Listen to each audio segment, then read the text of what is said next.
ગીરગઢડાના દ્રોણેશ્વર ડેમમાં ફરી આવ્યું છે પૂર। જંગલ વિસ્તારમાં ભારે વરસાદને કારણે પૂર આવ્યું છે।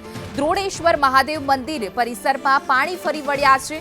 ગીરગઢડાના દ્રોણેશ્વર ડેમમાં ફરી પૂર આવ્યું છે। ઉપરવાસમાં જે રીતે વરસાદ વરસ્યો છે તેને લઈને ડેમ છલકાયો છે અને ગીરગઢડાની રૂપેણ નદી સહિતમાં જે ઘોડાપૂર આવ્યું છે તેને લઈને દ્રોણેશ્વર મહાદેવ મંદિરમાં પણ જળમગ્ન થઈ ગયા છે। જળાભિષેક સ્વયં થઈ રહ્યો છે।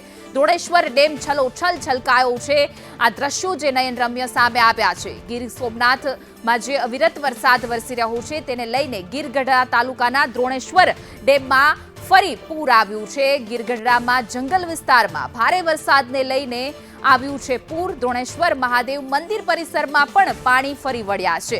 મહાદેવને સ્વયંભૂ અભિષેક થઈ રહ્યો છે।